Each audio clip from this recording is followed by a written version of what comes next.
America's emotional reckoning begins this June 9th, 2025, and it will be there for roughly the next year because Jupiter is entering Cancer.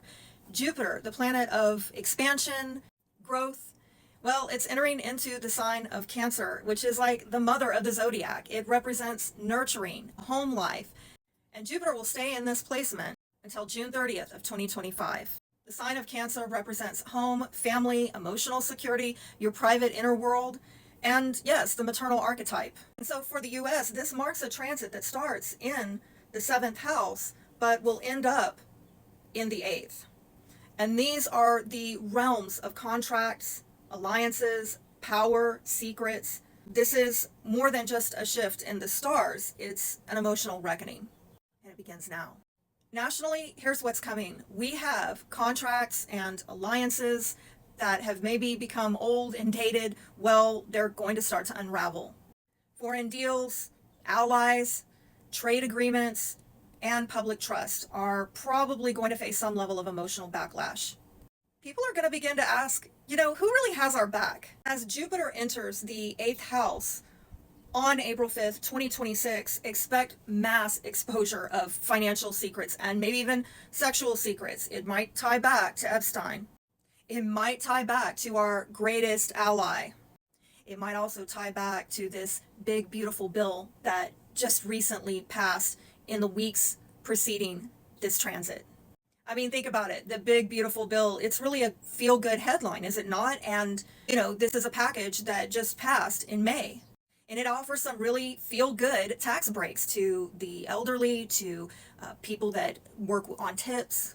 But here's the catch that nobody wants to talk about. It adds like over $3 trillion in debt over the next 10 years.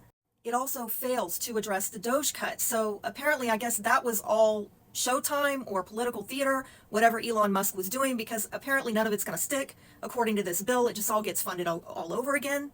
And it really doesn't do much, if anything, to stop the foreign labor exploitation crisis that many American workers are dealing with.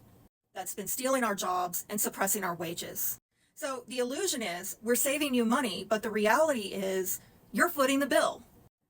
And you're probably losing your financial sovereignty in the process, along with the generations to come. So this is Jupiter's gift and curse. It expands what's already there. So if the foundation is corrupt, it brings exposure to that. If the heart is pure, it brings growth.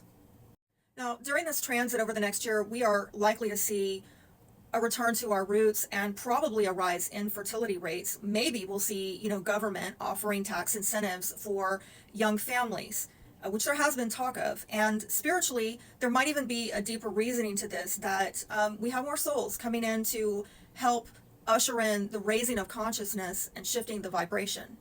I think during this time, we're also going to see a spotlight on the missing children, maybe talk more about CPS corruption and why the U.S. has remained the world's largest consumer of child exploitation content.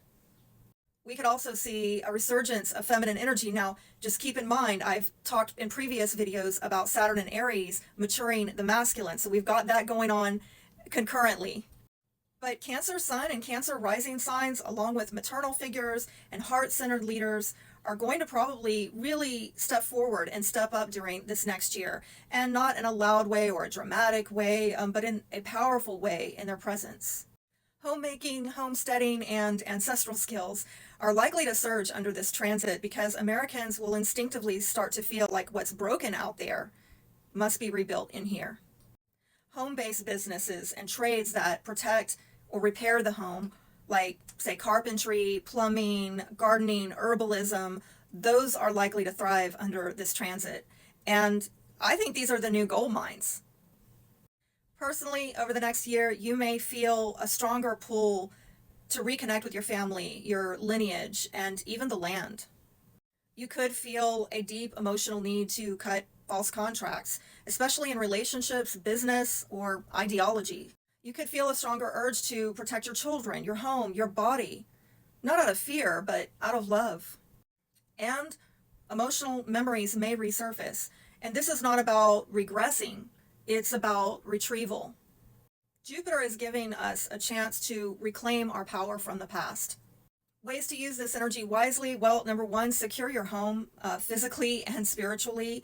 It would be a good time to, cleanse your space, do a house blessing, fortify your pantry, get all the toxic crap out of your kitchen, and put some healthy healing stuff in there. There's a saying that's coming to me: charity begins in the home. Number two, exit manipulative contracts. If something makes you feel small, controlled, or constantly indebted, it's a sign. Let go. Three, reconnect with ancestral wisdom, whether it's food, storytelling, or traditions. This is where your strength lives. Four, be mindful of emotional manipulation. We could see marketing campaigns designed as safety or family values, but ask yourself, who benefits? Number five, start something new from home, whether it's business, a garden, a healing space. Cancer is going to multiply what is nurtured. If it's real and rooted, it's going to grow. This is not just a transit, this is a threshold. America is being asked to remember who she is, not as a global empire, but as a homeland. Because Jupiter in Cancer is not here to destroy. It's here to expand what's true and dismantle what's false. And it's here to help us come home to who we are, spiritually, emotionally, and even economically.